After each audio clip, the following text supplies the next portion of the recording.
Hi, nice to see you. There's something I have to tell you. I am one of the Ninja Turtles. I got a problem with that.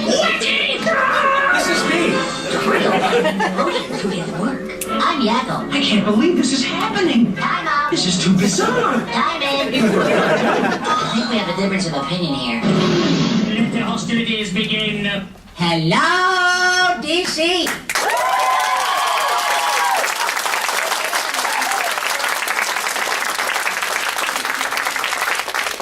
Great. You know, first of all, thank you, Ms. Witten. Thank you. Emily Witten is the reason I'm here. And the fact that she is also my parole officer is... Well, hey, I'm in Washington, D.C., so here a felony is like a parking ticket, right? Who cares? But seriously, it is such a joy to be here. I'm beyond thrilled. And what is so great about this type of gig for me, and presumably for you guys, is that all I had to do was say, hello, DC. And you do that. And so, I know, honey. Who knew that Yakko Warner's old enough to be your great-grandfather? I mean, the water tower needs a little renovation, so that's but no, what's so great is that I love the fact that without getting, pontificating and getting too philosophical, the fact that we are all connected by a wacky cartoon show, or several wacky cartoon shows, which you presumably enjoy, and I love doing.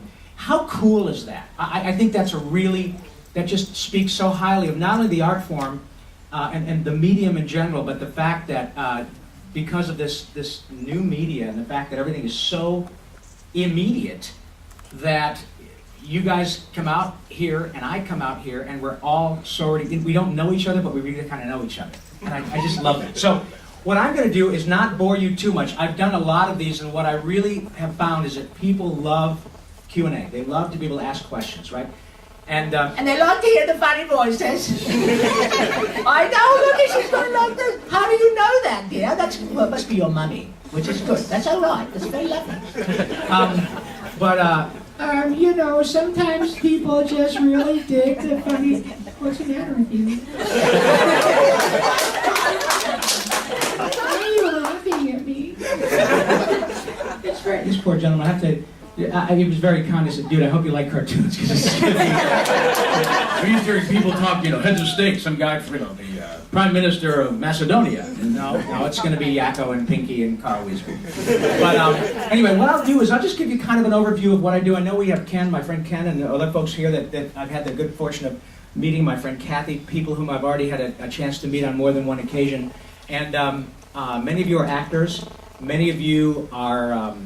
like me on parole. Many of you are just, fans of cartoons, and so am I.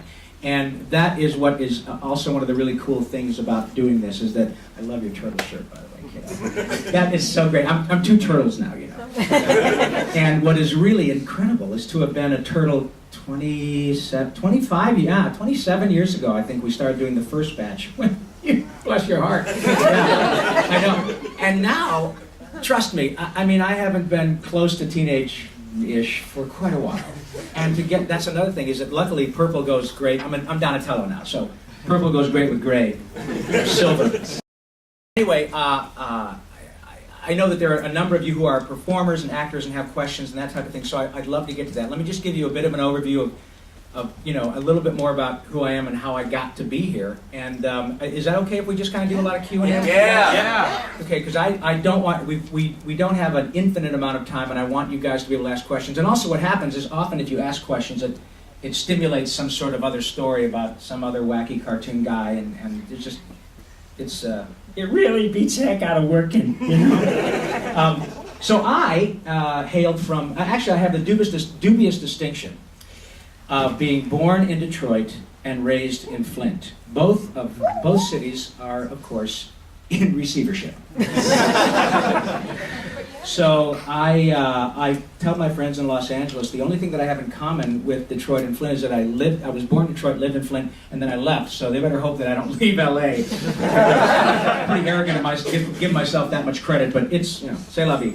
I wanted to be a hockey player. I grew up wanting to be, I wanted to play hockey, and I did from the time I was quite young, and had an opportunity. You have Animaniacs tennis shoes. Yes, I do. Oh, hello, nurse.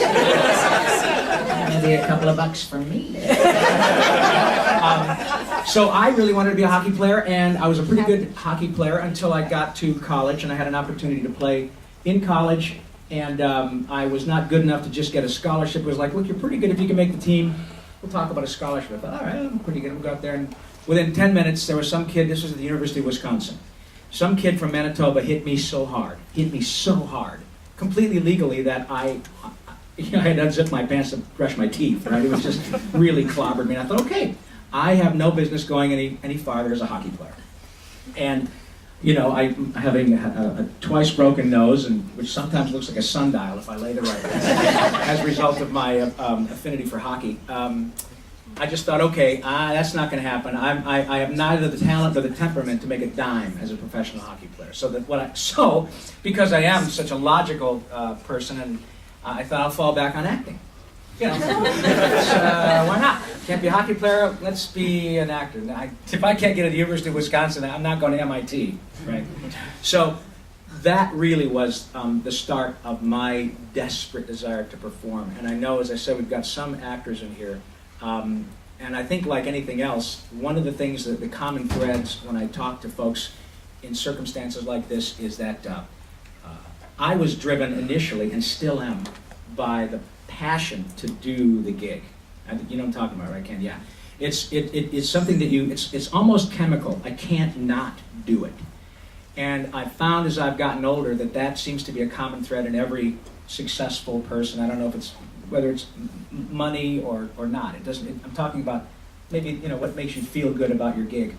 So when I was a child, all my heroes were people like Red Skelton and Jonathan Winters and Johnny Carson, and also the Goons and Peter Sellers and Peter Ustinov and the Pythons and all those guys. And I became primarily a singer because my mom was a terrific singer and I loved to sing.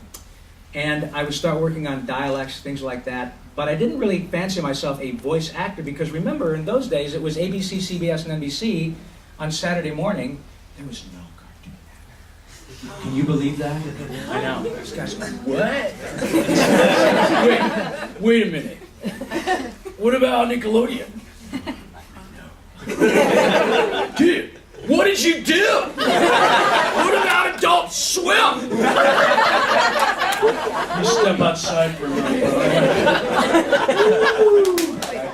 So yeah, we had none of that, and I know. And so anyway, all the cartoons that I grew up watching, like all of us, inspired me because they were funny and entertaining. But because I'm a big geek, I of course made it a point to learn who did what, and so I learned about Mel Blanc and Paul Frees and Dawes Butler and Gene Vanderpyle and Alan Reed and all these guys did all the great voice work, Don Messick, and that sort of remained in the back of my head because I was just a fan. But to make a long convoluted story short, I did a lot of theater. Primarily started out as a singer who became an actor. I basically did art for the sake of the art. That is to say, I loved creating my own characters and learning how to sing in them and seeing if I could rip things off from Peter Sellers and watching Dr. Strangelove and go, how does one guy do that? That's just so inspiring. And I don't know if I can do that, but I can sure try. But it was mainly because I love to do it. It made me feel good. It's the same reason people do any of that stuff. I love the fact that when somebody becomes successful with something that starts from your soul, from a place of doing it for the sake of doing it. Money certainly didn't enter into it. In fact, you could argue that my parents, God bless them, when I went to the University of Michigan for about an hour and a half. And I'm the oldest of my family, so I'm the example setter. And I remember coming home after my first year and saying, I gotta tell you guys, I'm wasting your money and my time because I'm gonna be in a moving picture business. And what? What? Well, you've encouraged us. Yeah, we've encouraged you, but that's, you're doing our town at Grand Blanc High School. You're not supposed to be going to be in show business. You're in Flint. Nobody does it. Okay. So, my parents were pretty cool. And once they calmed down and threatened me with all sorts of things, it was like, Mickey, you know that the money that's going to Ann Arbor does not follow you to wherever you end up. You know that. And I didn't know that. But I learned it pretty quick. So in my case, I had such a desperate passion to perform that I figured, and I don't even know if I figured it, it was like, again, I couldn't not do it. It wasn't like a cognizant decision to say, you know what, I'm not going to be a dentist, I'm going to be an actor, but I'm going to go to school and get a theater degree and all. It didn't really enter into it. It was like, I was so driven and focused. And again, I think it's a common thread irrespective of what it is you love to do. So I moved to LA in the fall of 1978. And that was, as I tell people, by the way, I hold the patent for fire. You're welcome. And some of you have already heard this on the podcast, but I was the entertainment at the Last Supper. In those days, my stage name was Shecky of Arimathea. You're laughing a little bit, that's good. Shecky of Arimathea, whatever. But I came to LA ostensibly to do live action. I had a pretty significant theater background. By the time I was 22. I'm 57 now, so I was 22 years old, and I had been on the road for a year doing live theater and spent another year and change in a rock and roll band in the Midwestern area. So that experience on stage, learning how to screw up, realize it's not the end of your life, and fix it, do it better the next time, improv, all of those things played a huge part in my decision to move forward. So when I got to LA, again, as a reminder, there was ABC, CBS, and NBC on Saturday morning, and the occasional after-school cartoon type of thing, right? And of course, Rudolph the Red-Nosed Reindeer at Christmas, and Frosty the Snowman at Christmas, and the Charlie Brown Halloween. It's a Great Pumpkin, Charlie Brown, things like that, right? And of course, I figured, and it was true, the vast majority of people who did all the animation work were the people I mentioned earlier, the handful of people, because, oh my God, you got a Pinky and the Brain shirt on. Sorry, every now and then it just goes, bing, and it just, Narf. I can't help myself, darling. I have my disorder working for me, so if I could have a seizure salad right here, that would be so anyway, it wasn't that I didn't want to do voice work, it just was I went out to do TV and commercials and movies like everybody else, and that's what happened. I got my SAG card in 1979, and I began doing a lot of commercials. I probably did 30 or 40 on-camera commercials, and one thing you learn pretty quickly is that there are a million average-looking white guys with SAG cards in LA. And the other thing you learn very quickly is that when you're a kid and when you're young, and it's as it should be, man. I really think it is. You should be, full of you-know-what and vinegar and having a great time, and it should be just this kind of ignorance is bliss and swing for the fences and having a blast. But when you come from Flint, or you come from, Minot, South Dakota, North Dakota, Bismarck, whatever, you come from smaller towns, and you go out there and say, well, you're the prom queen of your high school. Well, then you get to LA and you find out, guess what? There are about 8 million prom queens. And I would walk into an audition where it would be me and a young lady would be my girlfriend or wife, and every one of those women was so out of my league. And I thought, how do they get a job? This is crazy, because they're all stunning. And all the guys are really handsome. But that was about, this. It was about who could fit the suit, and if you're right, and that's fine. That's the way it is when you're starting out. So I did my fair share of stuff, did a lot of episodic television, Stayed Elsewhere, MacGyver, and yes, they're probably on YouTube, and I suggest you have some sort of alcoholic inducement before right there. And so I was doing my gig. I was living my dream and, working. I had a great gig because I was able to work as the handyman in my apartment complex in exchange for rent. They would sort of chop off a few bucks on my rent every month for fixing a toilet or whatever. And that was great. So it was probably about the middle 80s that I got a call from my agent saying, have you ever thought about doing animation? I said, yeah, when you're an actor, on your resume you put, I skydive, I roller skate, I eat fire, I'm a sword swallower, I'm one of the flying Walendas, I do everything. Because you just never want to say no. And I said, of course, but what's going on? Well, they're having an open call at Hanna-Barbera. And they would love to see some new actors and, new bloods in town. So I went and auditioned for a lovely man who is, God bless him, he's my hero. He really gave me my first shot. Is a guy named Gordon Hunt, who was the director of the LA City Theater down there. They're so beautiful. Are you married? You want to be? I mean, not to me, wackos, But anyway, Gordon gave me a shot. He's better known to most people now as Helen's father. He's Helen Hunt's dad, and terrific guy, terrific director. And he was directing all of the cartoons that were really hot at Hanna-Barbera, Smurfs, and there were still Flintstone things going on. And anyway, they did a second iteration of Johnny Quest. And I watched the original Johnny Quest back in the mid-'60s, and Tim Matheson was the original Johnny Quest. And it was an ABC primetime show, so that, The Simpsons are not the first, even though they're the longest running show, as those of us who've been around a while know, cartoons have been on primetime before. So they did another iteration of Johnny Quest, and I got hired to be Haji.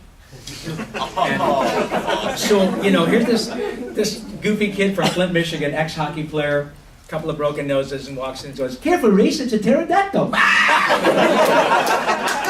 And it was so cool for me because, dude, I was Haji on Johnny Quest. It didn't matter that I was not the original. I was on Johnny Quest. But what even made it more special, and that's why I love doing this, because I'm in a position now where I have enough characters that folks get a kick out of it. When I walked in that room, and Don Messick, who was the original voice of Dr. Quest, 60s, and he passed away a few years back, went on to, he was Boo Boo and on Yogi Bear and Baba Louie and hang on just a second. What's that? Hampton J. Pig. Yes, he was Hampton J. Pig, right, on Tiny Toons, exactly. And also Scooby-Doo and Papa Smurf. Okay, but anyway, he was Dr. Quest. So we did our first take on the first show, and he said something like, "Careful, Johnny, we're going to," and I just... It was transfixing. It really was. It was completely organic, and I know that sounds like a really, hackneyed phrase, but it was, man. It was freaky. It was, but in the coolest way. It just was breathtaking to hear that sound coming out of a sweet, elderly man who was the voice, one of the voices of my childhood. And it didn't take long for me to figure out that, that not only was this a great way to make a living, but there were things that I could be hired for with my voice that I would never be considered for on camera. Never in a million years. And so I remember when my son was coming along, my wife said, "Now let me get this straight. You're going to audition for Hill Street Blues as a junkie father with 50 other guys. But you can go do Smurfs in the morning and Johnny Quest in the afternoon and get paid and then get residuals." Yeah. Okay, well, you know what? I don't think you're ugly, but why don't you just shine the on-camera stuff? And I thought, well, what do you mean I'm not ugly? It took me a while to catch on, but I thought, oh, okay. But it was the best decision I ever made for me, because I got to not only exercise my passion, but again, get hired for things forever. And then, because I was a singer, turns out a few years later that really came into play too. And what I'm getting at is that when you're kind of formulating, especially those of you, any of you guys have any interest in that, it's never too late to do an experiment. But if you're finding out that, when you're a kid, you go, I love doing this, I love singing, I love dancing, you never know when it's going to come into play, especially if it's something that fits into your wheelhouse with respect to your passion. So I kind of let the live action stuff slide and focused my energy on doing voice work. And then things like VHS tapes were invented. I still have a Betamax, which is a planter, Yeah, all right. Yeah, thank you, buddy. Got a couple residuals, thank you very much. It didn't take me long to think this is the gig, because I got to start working with people like Don Messick and Frank Welker and June Foray, who's been on my podcast. She's Rocky, right? Rocky the Flying Squirrel. And Natasha. And she's 96. And she is delightful. And she still has, she's this big. She looks like she would be sitting on the dashboard of your car maybe next to the hula girl or something. And she's just delightful. I remember I had her on my podcast and I couldn't resist. Somebody said, what if Rocky asks Pinky, are you pondering what I'm pondering? So I said to June, and I, I'm trying to be respectful, but also walk that line where I assume she gets the joke, but I didn't want to assume too much. So I said, yeah, June, I was, Pinky, I know who you are. I said, okay. Yes, Miss Frey, would you ask me, Pinky, are you pondering what I'm? She said, as Rocky, she said, Pinky, are you pondering what I'm? I said, well, I think so, Rocky, but how often does Bullwinkle? She totally got the joke. Totally got the joke. But then you find out, you get all these great stories and you find all these lovely things that, which basically, without going through every step, it kind of takes us up to now. I went from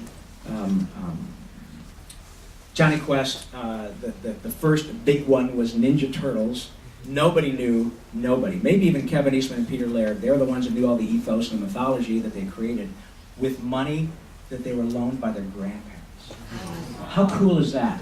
That the two guys, a couple of, forgive me, probably bong water drinking guys, but you don't even know about that. But, from New Hampshire, were given money to invest in their comic book, and now they're each worth $250 million. What a country, man. It's a great American success story. I love stuff like that. If Turtles changed my career, and certainly it took off, and we did, I think, 8 or 9 seasons of it, a couple hundred episodes. Then, as I mentioned before, I was a singer, and man, there was nothing that fit into my wheelhouse better than Animaniacs, and that show changed my life. Because it set me up for all kinds of other stuff. But all it did was sort of feed the beast. All it did was fuel, as soon as you get your nose under the tent, and you start thinking, you know what, I'm good at this, and people seem to like it, and I know I love it. All it did was make me want to get better and better and better. And this, all of the podcast, the personal appearances, is a product of another side of the passion that I still have to keep doing it while I can. As I said, I'm 57 years old, I feel pretty good, but I want to be able to do this because I get way more out of this than you do. I promise you. It is so much fun for me to be able to connect now with people and see how they respond to these characters. And these are just the ones that I've done. So part of the cool thing about the podcast is I get to get all these world-class actor buddies of mine, and you get to hear from them too. But anyway, so yeah, it was Turtles and Tiny Toons and Animaniacs and Tasmania and Pinky and the Brain and The Mask and The Tick and Mighty Max and a lot of stuff at Nickelodeon. Jimmy Neutron. and I do Mark Chang on Fairly Odd Parents. You can't talk soft, so deal with it. And now, lo and behold, as a result of the good graces of the folks at Viacom, I get to be a turtle again.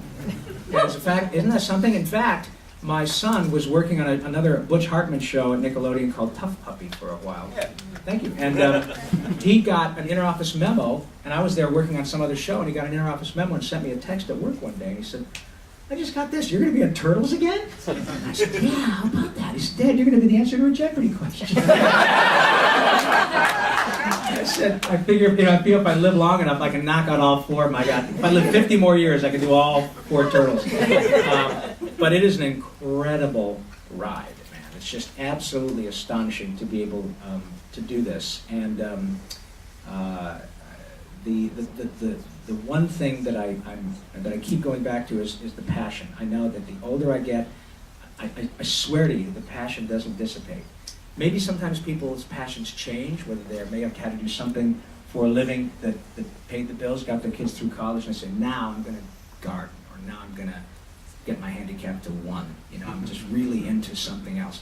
But I was very fortunate. I think you're looking at a lottery winner. I say to people, with all due respect to Lou Gehrig, I feel like I'm the luckiest man on the face of the earth because when you can find something about which you're passionate and it turns out you're actually pretty good at it, and then you make money at it. It just doesn't get any better. And I truly do. I get paid to do. Used to get me in trouble in 7th grade, and I work with people that I choose to have to my home. So I'm so grateful.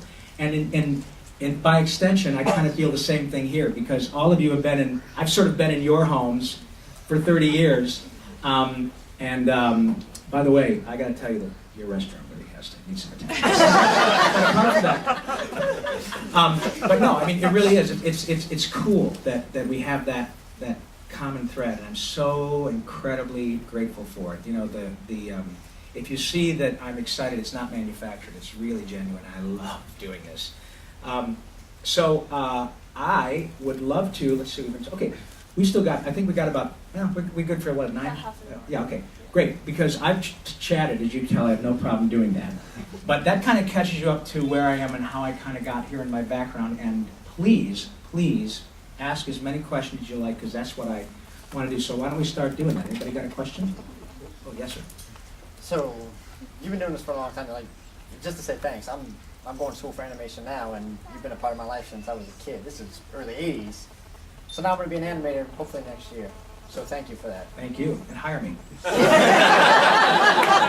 Here, this will go toward the beer fund. Just help me. But on the flip side of that, you've had all the great graces come through. What about the hard times? Because every artist and everybody has them. Right. How do you get through them? Well, I'll tell you what, and at the risk of sounding brutal, for me, people ask me often, is it hard to do the hard is pouring tar on a freeway in August. That's a hard job. If you ever spend a summer laying sod, that's a hard job, right? I used to, I don't think it's unusual at all. We're human, and when you're in a position where you kind of go, God, I'm broke, and I mean, I'm really broke. I got like 5 cents, and I'm seriously broke, and all that stuff. But you know what? I gave myself about an hour to feel sorry for myself, and then I said, tough. Nobody ever shoved a gun in my mouth to be an actor. Never. In fact, I think one of the greatest lessons my father gave me, God rest his soul, is that the one thing he told me and kept drumming into my head, and he's absolutely right,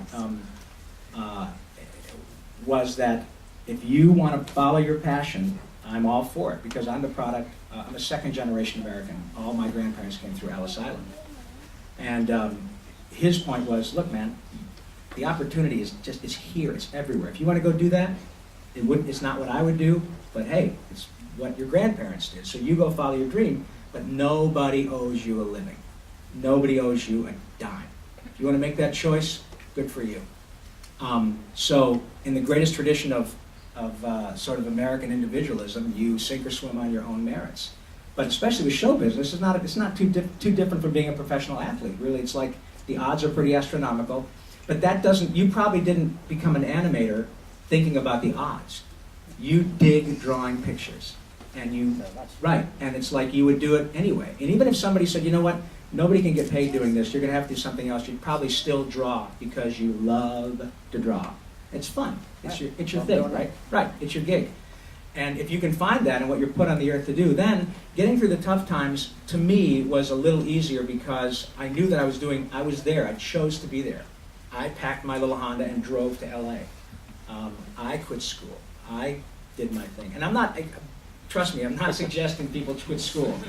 I'm just saying that when you're driven by a passion, you are able to enjoy the fruits of your labor and your decisions, but you also have to take responsibility for when it sucks. But again, as you get older, sucks is a relative term. One of the greatest things I get to do as a result of my work, and especially the turtle thing again, is that I get to talk to kids, and we're going to the hospital tomorrow, the DC Children's Hospital. And I get way more out of it than the children do. But like my friend Tom Kenny, who's going to be on my podcast next week, is SpongeBob. Tommy's just a delightful guy, and Nancy Cartwright is Bart. Everybody, we all call kids, and we all get to go to the hospital and stuff. But sometimes, you're being the flavor of the month in terms of your cartoon character doesn't last forever. But when I was a turtle the first time, man, I got to go to hospitals, probably 50 hospitals. And you can't imagine the joy that you see on the kid's face, but even more at the parents. Because I have a child, and when you're in that position, you can't even imagine, right? So my point when I was talking about, that sort of sucks takes on is a relative term the older you get. Because I talked to a little boy the other day who was 4 years old and had to have his... He was great. He was like, oh, well, hey, Donatello, where's Michelangelo? He's out getting a pizza. Where's Raphael? He's out gassing up the turtle land. Where's Leonardo? He's out helping. Oh, I know, he's out helping Master Splinter do something, so he's not here either. So you want to talk to a turtle, you got to talk to me.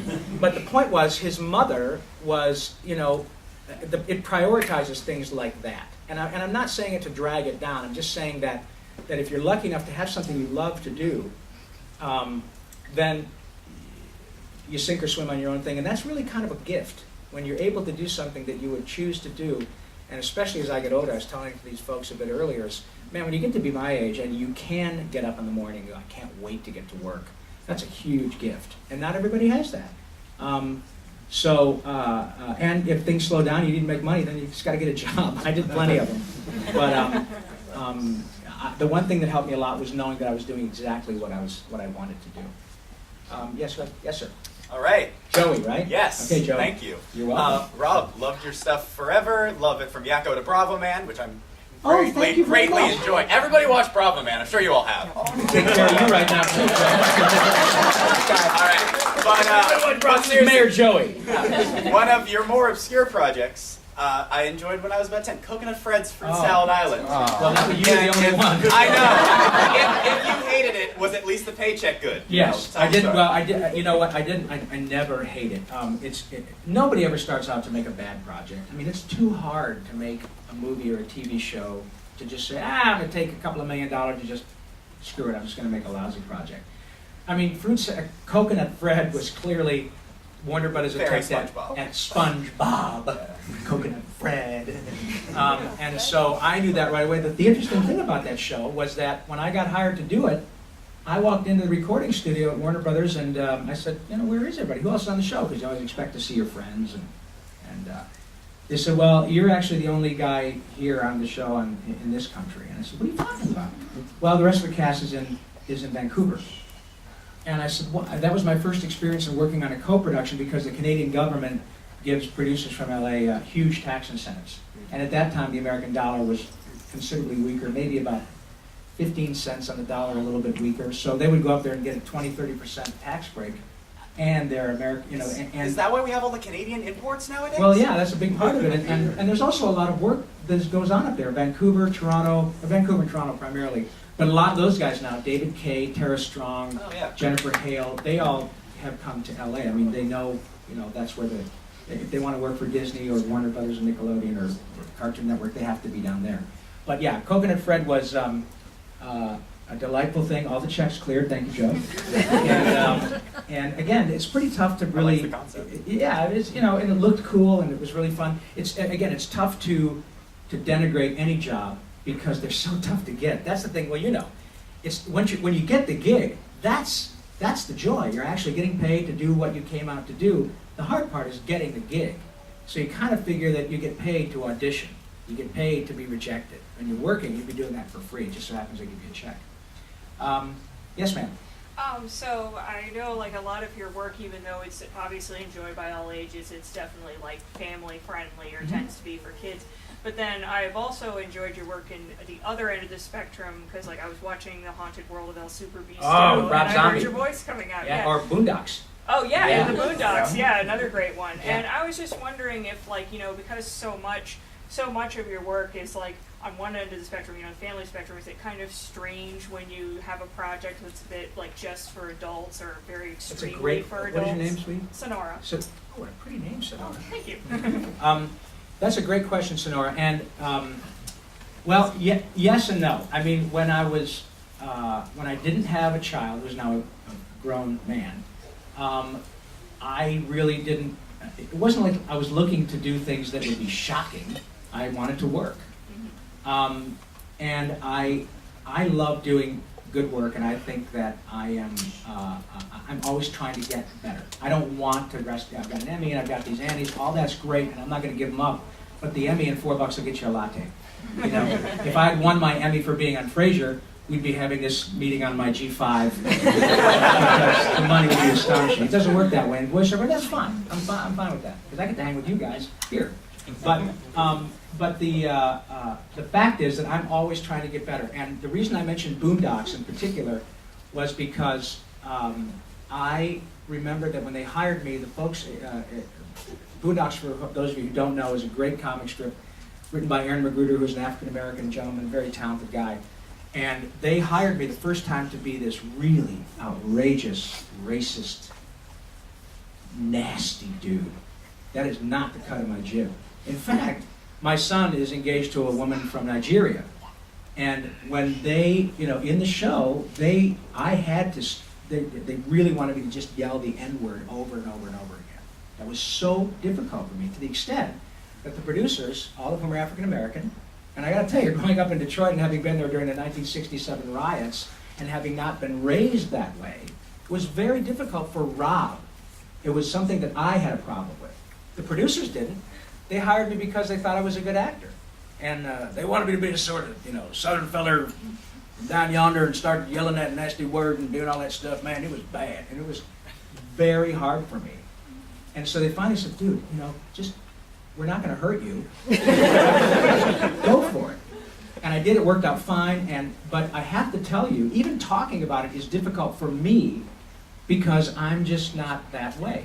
But what it was a great opportunity for me to break through something in terms of my own issues that helped me give a good performance, for which they kept hiring me over and over again. Now, if I had let my self-consciousness be a problem, so that those guys were saying, Rob, you're a great guy, but you just couldn't scream the N-word. I didn't get the job, and they won't hire me again. So they've used me on maybe a dozen episodes of Boondocks. So for me, it was uncomfortable, but important that I pushed through it, because it gave me another angle and another part of my performance, or part of my brain, that I never would have thought about accessing. And it was an opportunity that was given me. I didn't go looking for it. So when I took a break and said, you know what, this is a great chance for you. Let it go, man. You've got to be, this is what they want. Give them what they want. You're an actor. Be fearless. And that's what got me started, and certainly is what kept me going. Interestingly, and forgive me for rambling, but like I said, sometimes a question will inspire a story. A couple years ago, Seth Green called about doing a Robot Chicken episode of Pinky and the Brain. Oh, right? I've seen that. Okay, and it's funny. Now, Pinky and the Brain and Animaniacs. And they called and said, I said, sure, Seth is great. I love Robot Chicken. I'm not a prude. That's a great show. But when he sent me the script, the Animaniacs stuff that they wanted me to say was like, we're Animaniacs, and we're busy smoking crack, and we're going to drive our car off a cliff, and all that stuff. And I couldn't do it. Not because I was a prude, but because the people who like Animaniacs and who like my work in Animaniacs, that's a completely different story. That show meant too much to me personally, and I'm glad I made that choice, because it turns out that there are literally millions of people who love Animaniacs. And even if a few of them said, why did you do that? Is it that important that you make $500 that you would do that to that show? I'm very cognizant of how important and how impactful these characters are to many people because of events like this. So it depends on the circumstance, but if it's like, I would never do anything that would profoundly denigrate Ninja Turtles or something, because like the little boy I was telling you about with the feet thing, that little boy will never forget talking to Donatello. I won't forget him. And I would never do anything to make that a problem for him. But it's a great question, because I'm grateful that the folks at Boondocks gave me the chance and bared with me till I was able to push through it, because it was tough for me. But thanks for the question. Yes, sir, Ken. So maybe you could take us through the process of the acting process, how you go from being Rob to Yakko or Pinky, or what are some of the decisions that you make and the questions that you ask yourself along the way? Well, I wake up. I knew he was going to do that. No, in terms of creating a character, let me back up a little. Acting is acting. Having done live action theater, improv, lots of improv, acting is acting. You still have to be committed to your character, make solid choices, be fearless, as Billy West says. The thing that is great is, I think voice actors, by and large, because it's not about our physicality, I think I was sort of blessed with an ability to not care, to not look stupid. I'm sure there are a lot of people, especially when I was younger, probably girls on whom I had a crush. That's probably why I had a lot of girl friends. Oh, you're so funny. Oh, come here. Yeah. Oh my God, you're so funny. Why don't you meet my boyfriend? I was always the funny guy, you know.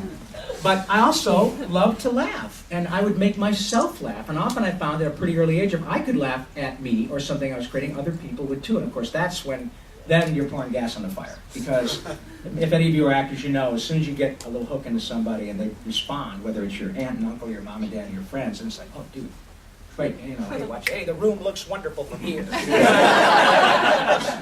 So I think that when you're doing an animated character, often, not often, always, they'll give you like at least a two-dimensional, different angles of the character. Often they have an idea of what they want in terms of the vocal quality. They'll say, we like kind of a Christian Slater, and I have a tendency not to listen to that. Not because I don't like Christian Slater, but because so many of these things are done by committee, and often the people who say that don't really mean it. They just don't know what they want. So it's kind of my job, and Billy West and Maurice LaMarche and Tress MacNeille, it's our job to go and give a producer a couple of different ideas. I have to say I liked it better in the olden days before we had MP3s and everybody could audition at home. Because when you have the producers and the audience, audience, there we go. When you're an actor, I don't care if it's two people, it's an audience. But if you've got somebody who's behind the glass and they are essentially your audience, you can read them. You can see what kind of feedback you're getting. So if they say, you know, yeah, we got the Christian Slater, and you do that, and you go, I got something, do you mind? Well, no, what do you got? You do something, oh, hang on a second, Rob, and you can see them going. They could be just saying, yeah, I think I'd like to go have a hamburger too. But that is the fact that I think at a pretty early age I was open to whatever sort of popped into my head. So anyway, to go through the process, for instance, like with Pinky, I remember auditioning for that initially in my agent's office, and it was part of, as you remember, part of Animaniacs. And there's a really fun story. I'll try to make it not too long, but I'd worked with the group that produced Animaniacs. Steven Spielberg and Andrea Romano and Tom Ruger and Gene McCurdy, all those great people, had worked with me on, I worked with them for them on Tiny Toons. And so when Animaniacs came along, I thought, oh man, I've been waiting for this because the music and that's the only up to a producer and said, if you don't hire me for this, you're making a mistake. And I was completely devoid of arrogance. It was just, I am so ready for this gig. And God bless them, I think they felt the same way because Andrea Romano, who has won 8 Emmys for all the directing she's done over the years. Thank you, yeah, she's a delightful lady, thank you. She is so sweet, and she told me about 5 years ago, I think at Comic-Con, we were doing a panel about something, and somebody asked a question about Animaniacs, and she said, well, you don't know this, Rob, but there were ultimately, you know, it was like a 4 or 5 week audition process, because it was a big deal. And so we had a bunch of different callbacks, and Andrea said, I don't know if you know this, but we sent the final 8 takes of our choices, of which Steven would make his choice for all the characters. We had you for Yakko and Pinky and Dr. Scratch and Sniff, but what we did is we numbered them. And you were number 2, 6, 5, 7, you know. So out of the 8 takes that were Steven's choices, you were probably 5 of them. So that was really cool for them to do that for me, and they obviously wanted me to get the job too. But in that case, you know, when you make generally a callback circumstance, it was pretty much a done deal that Maurice was going to do the brain because nobody does Orson Welles better. And, so what happened then was you get the job, and then often what happens is after you get the work, and if the show is successful and lasts a while, the character morphs a bit. If you listen to Pinky the first couple of seasons, he's more stupid like this down here. Hey, what are we doing tonight, Ray? And like, sort of like he's been hit in the head with a soccer ball, you know. But then later, it's more like this, and it's the one that makes Emily laugh is just la la la la la. And so they morph. The same thing with Bugs. If you listen to Bugs Bunny from the Second World War years, it's changed, and not just because Mel got older. It just changes. So. The process, I mean, you mentioned that you're an actor. The process is really no different. It's just that it's done, it doesn't matter whether or not you fit the suit. And again, the hardest, the most challenging thing often for voice actors to get by, or live action actors who become voice actors, is to get by your physicality. Because they go, okay, you're a talking radish. And I did a show called Attack of the Killer Tomatoes years ago with John Astin. I'm working with Sean. Sean Astin is now Raphael on Ninja Turtles. And I did 2 shows with John, because of course he was Gomez Addams when I was a kid, and I loved the Addams Family. And we did an animated version of the Addams Family at Hanna-Barbera, in which John played Gomez. And if you don't think that was cool, Carol Channing played Grandma, Rip Taylor played Uncle Fester. Rip Taylor. Huge fun, but the point is that often the on-camera actors can't have a challenging time getting by the fact that they're, what does a talking radish sound like? Yeah. Who cares? I mean, you just, talking radish might sound like jazz. Oh, the talking radish might sound...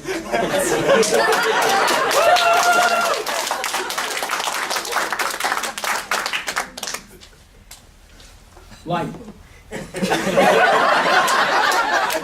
you know, Chris walking, and it doesn't, you know, you see what I'm saying? Yep. So it really is about being unafraid to swing for the fences. You look at things, you get a gut reaction, try some stuff. The difference is now, of course, virtually all of it is, like you do a lot of work from home, it's all in MP3, and you don't, if they give you a breakdown, obviously you want to give them what you think they want, which I do, and then I inevitably throw in 1 or 2 takes of something that's 180 degrees different, because if nothing else, it red flags you. It says, wow, you know, Ken, you were not exactly at all right for what we did here, but that thing that you did was so interesting. And then a year later, they call you up and go, remember that thing you did that was completely wrong? It's totally right for this. So those are things, I've gotten jobs many times by taking making a choice that was completely different from what I think the producers want. But oftentimes, the choice on what the producers want, I make it for them by taking a chance. In fact, interestingly enough, John Astin was the second choice for Pinky. And John doesn't do anything but John, and which I love. And he teaches theater now at Johns Hopkins. They have the John Astin Theater. So, I mean, I'm not going to argue with John Astin, but the point was that they said that, you know, what you did and the choice and the way that it worked with Maurice was why you got the gig. So it helps to don't be afraid to take a crack at something. Emily. I warned you. Yes, I warned you I was going to do this. Oh. I want you to sing for us. Oh, you do? I'm so sorry. That hour has gone so. I would like to hear. You can take your choice or do both or whatever. I want to hear Carl Weezer's favorite rock song and/or Yakko's World. Oh, you can do both. One of the things that people seem to like it, I don't know why, but on my podcast they love it. I'm a big rock and roll fan. I was in rock and roll bands for years, and Billy West uses a phrase which I steal a lot. It turns out my heroes were not just actors. My heroes are artists, whether it's Jimmy Page and Robert Plant, or Johnny Mercer and Duke Ellington and Ella Fitzgerald and Frank Sinatra, or Shostakovich and Prokofiev, or whomever. I'm always inspired and impressed by great talent. But for whatever reason, people like it when I do my podcast, I have my characters singing classic rock and roll songs. So I had Carl Weezer singing Pink Floyd, I think it was, right? So Carl Weezer singing, "We don't need no we don't need no thought control. There are only 8 notes, how hard can it be?" It's just. Do we have any time for one more question? We do. Okay. Because let me take a few more questions and I'll. Okay. Yes, sir. You in the back, sir. So what's it like living in LA? Because I plan on moving there when I finish college, if I ever get into college. Oh, no, is this mom and dad with you? Mom. Okay, now does mom know that you're planning on moving to LA? She does now. Surprise, mom! Sometime. Listen, I know what you mean. And what's your name, sir? Julian. Julian, thank you for coming, first of all. And I have to tell you, my mother, God, I miss my mother every day. I love that woman so much. But I remember she was standing on the porch of our house in Grand Blanc, Michigan, just south of Flint. I swear to God, in a chenille bathrobe. Just, you know, oldest baby driving his little Honda going, "See you later, Mom!" Woo! I'm going to Los Angeles! And she's just like, oh my God, what am I doing? You're good. So just be aware, Julian, that, you know, moms, they love you for a reason. It's a long way. But anyway, so what's your question? What's it like living in LA specifically? Well, I got to tell you, I think that if I could do what I do somewhere else, I'd probably leave LA now, but I've been there for 35 years. It's very exciting in terms of the entertainment business. There really is no place like California. Not only is it almost broke, but you can surf and ski on the same day. You know, and local mountains have snow on them. You can surf in Malibu and drive up to Big Bear and ski in a few hours. You have aerospace, you have the entertainment industry, you have agriculture. It's an incredible place. I presume your question is primarily specific to Los Angeles. It's a very exciting place to be. My son was born... Bless you. I have that effect on most women. My son was born there, and I have to tell you, we live in an area out in the Santa Monica Mountains, not far from Malibu, out in the country, which I chose to, and my wife and I chose to be there because it's a great place to have our kids and be away from the madness of Hollywood. Well, my kid, was born out there, and all he wants is the madness of Hollywood, right? So he lives, right in the thick of it now. He and his fiancée have an apartment. They love it, and because the restaurants are there, it's all about Hollywood, and it's cool and all of that. So I've gotten to the place where there are so many beautiful areas around the country that I would consider maybe doing it somewhere else. But the fact is that when you're doing what I do, my friend Ken is a voice artist who has his own studio at home and does work from home and all of that. I pretty much have to be in LA. If you want to do what I do, you have to be in Los Angeles because Disney and Warner Brothers and Nickelodeon bring the actors, there. Does that answer your question? A little bit? Okay. Thanks, Julie. I appreciate it. Yes, ma'am. Hi, my name is Jackie, and I was wondering, because I know a little bit about animation and how it's changed over the years, how would you say the voice acting has changed? Oh, what a great question, Jackie. Well, I think, again, I'm sorry, Ken, I'm using you as an example. I think that the talent-wise, or creating characters, I don't think has ever changed. In other words, my process hasn't changed due to the fact that we have all this new media and 3D and flash animation and, computer-generated stuff. My process hasn't changed. I think that, in fact, it is such a collaborative effort, as is all entertainment, but even more so in animation, because I really appreciate that you folks are here to hear me speak, but man, I can't draw a lick. I can't do stick figures, man. I can't do anything, right? I'm just an actor. I'm hopefully a good one, but it really is when it meshes and you have a completely organic character. One of the things I love about, you guys know Phil Lamar? Yeah! Phil is a brilliant actor. And when he was on my podcast, he said something that's really stuck with me. One of his favorite actors is Bugs Bunny. Not Mel Blanc, Bugs Bunny. And I find that incredibly interesting because that is a great example of a timeless character that meshes beautifully with Chuck Jones's genius in animation, Mel Blanc's genius, and you can actually experience looking at Bugs Bunny for 22 minutes in a cartoon, and then when he's done, he's back in his rabbit hole reading a racing form, right? I mean, that's how I can see that. So the acting-wise, things haven't changed. In terms of how you deliver your performances, that's where, like we're talking about Ken with the home studio and all of that.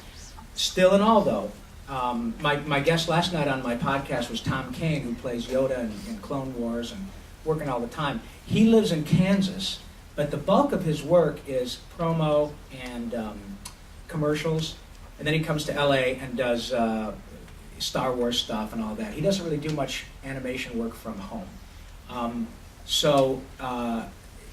In certain aspects, the biggest change technologically is the fact that you can live anywhere. If you do all the spots for Todd's House of Formica in Falls Church, Virginia, you can live wherever and get yourself an ISDN box and have a couple of cool microphones. And there are people who do that. There are a lot of people who do very well. Lisa Biggs, is she here? She couldn't make it tomorrow. yet. Oh, Yeah. oh, you know Lisa too? Oh, yeah, I talked to her this Isn't morning. she precious? Yes, she sent you a hug. Oh, bless her heart. She is so proud. This little girl, she's putting together the voiceover workshop we have tomorrow here at the Press Club. Lisa is a perfect example. She was in LA for a while and did really well. Then she moved with her fiance back to Charlotte. Man, she's knocking the hell out of it. She's doing great back there. She's working all the time. She created all of her own contacts. There are different ways to get your stuff out there, different online stuff. So that's the biggest way it's changed, is just technologically have access to it. But in terms of what I do, it hasn't really affected me because I still have to be there, which I like. I like being with the other actors. I sometimes am kind of introverted, I guess you can tell. But I just love being with the other actors because the truth is they really do that old adage, a high tide raises all boats. I'm better when I'm with Maurice and when I'm with Frank and Tress and Kat Susi and Tara and Grey Delilah. These people make me better. And it's also so much fun. I mean, we just laugh all the time and get free food. Rob, last question. Yes. Okay, we have time for one more question. Yes, sir. Is there a voice that you've done that has gotten, maybe started off hard for you to do, but has gotten easier or changed your approach? But the reason I ask is because Kevin Conroy in a panel years ago said that Batman killed his throat first season. Yeah. Thank you. You know what? Honestly, Carl Wieser is kind of a tough voice. Not because it's in a placement in my throat. Like most of the time, Carl's talking like this, you know, and he has that lazy L like Tom Brokaw. You know, that lazy L, he would say, Elect Valenza.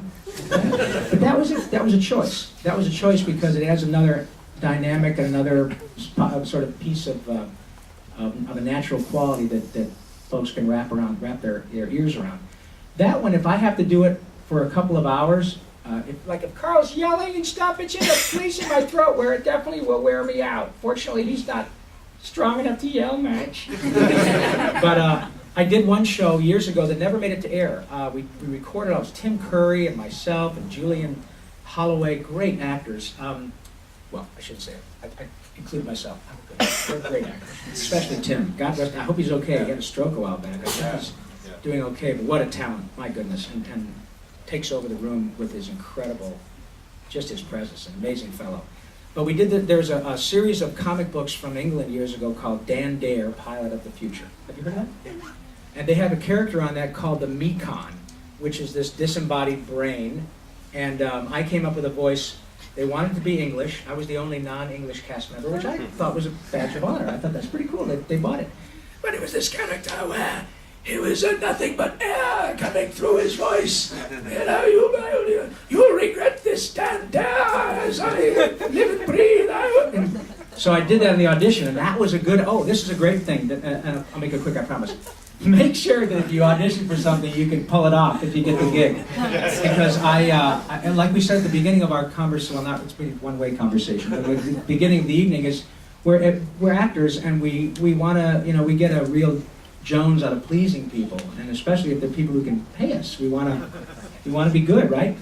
So that was the one time that happened where I got a job and they brought me back and did a call back, and they even asked me, they said, now, you can do this, right? I said, yeah, sure. Come on, what are you talking about? It's me, it's Rob. Yeah, what are you talking about? Come on, can I do this? Can you do it? No, I do.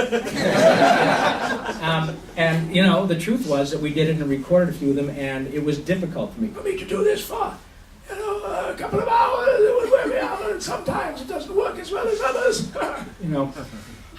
And so luckily the producers were really cool and said, you know what? You just say the lines with your regular voice, and we'll pick that up at the end of the show, and we'll plug them in.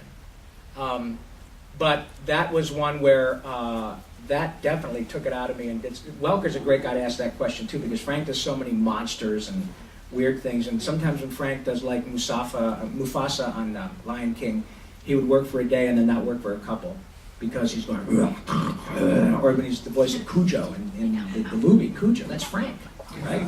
Crazy. But he was also the little hummingbird in Pocahontas. That's Frank too. How crazy is that, right? So anyway, I know we're going to assign some stuff. Okay. Well, Emily has been kind enough to add. This is for if you have your little cameras. And I'm again, thank you so much. I could talk for another 2 hours, but I know you guys have people coming over for Easter next year. So you get. But again, I will be happy to sign stuff. I brought my own things to sign. Obviously, there's no charge for them, but it's very sweet of you guys to come. If you've got stuff you'd like signed, well, you do, certainly. I've met you before, haven't I? Yep. Yeah. Nice to see you. Oh my goodness, that's right. We're the convention. Hi, sweetie. Nice to see you. I'm sitting here just I'm so sorry. I'm sitting here rambling along, and I saw you on Twitter. You were coming. I'm just oblivious. Sorry, sweetie. I even started having my own little. Yeah. But anyway, so any of you, and if you want to fire up your phone, if you guys are interested, then there was a little song that I did on Animaniacs, and I would love to sing it for you now. And we got your phones. Everybody set up there. You know how this works. I expect to see it on YouTube in a half an hour. I totally get it. And it goes something like this. United States, Canada, Mexico, Panama, Haiti, Jamaica, Peru, Republic, Dominican, Cuba, Caribbean, Cuba, El Salvador, too, Puerto Rico, Colombia, Venezuela, Honduras, Cuba, still, Guatemala, Bolivia, Argentina, Ecuador, Chile, Brazil, Costa Rica, Belize, Nicaragua, Bermuda, Bahamas, Tobago, San Juan, Paraguay, Uruguay, Suriname, French Guiana, Barbados, and Guam, Norway, and Sweden, Iceland, and Finland, and Germany, now on Greece, Switzerland, Austria, Czechoslovakia, Italy, Turkey, and Greece, Poland, Albania, Scotland, Albania, Ireland, Russia, Oman, Bulgaria, Saudi Arabia, Hungary, Cyprus, Iraq, and Iran. There's Syria, Lebanon, Israel, Jordan, Bahamas, Kuwait, and Bahrain. The Netherlands, Luxembourg, Belgium, and Portugal, France, and Denmark, and Spain. India, Pakistan, Burma, Afghanistan, Thailand, Nepal, and Bhutan. Cambodia, Malaysia, then Bangladesh, Asia, and China, Korea, Japan. Mongolia, Laos, and Tibet, Indonesia, the Philippine Islands, Taiwan. Sri Lanka, New Guinea, Sumatra, New Zealand, Borneo, Vietnam, Tunisia, Morocco, Uganda, Angola, Zimbabwe, Djibouti, Botswana, Mozambique, Zambia, Swaziland, Gambia, Guinea, Algeria, Ghana. But wait, there's more. Burundi, Lesotho, and Malawi, Togo, the Spanish Sahara is gone. Nigeria, Chad, and Liberia, Egypt, Benin, Gabon, Tanzania, Somalia, Kenya, and Mali, Sierra Leone, and Algeria, Dahomey, Namibia, Senegal, Libya, Cameroon, Tanzania, Ethiopia, Guinea, Bissau, Madagascar, Rwanda, Mayo, and Cayman, Hong Kong, Abu Dhabi, Qatar, Yugoslavia, Korea, Mauritania, then Albania, Monaco, Liechtenstein, Malta, and Palestine, Fiji, Australia, Sudan.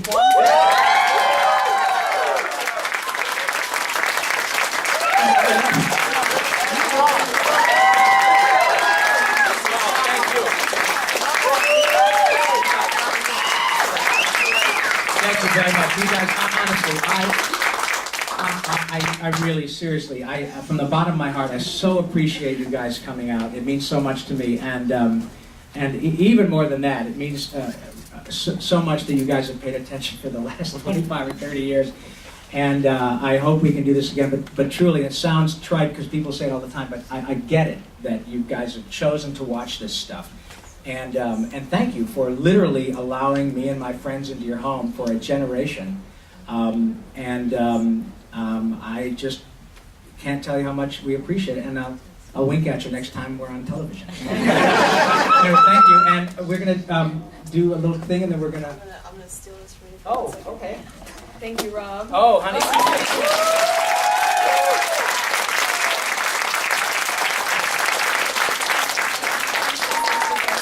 We have traditions, and so I would Oh, like to you said present Press you Club. with I thought you said the Depressed Club. No. People are really happy. The Happy Press Club. I would like to present you with this mug. Oh. Which is one of our traditions.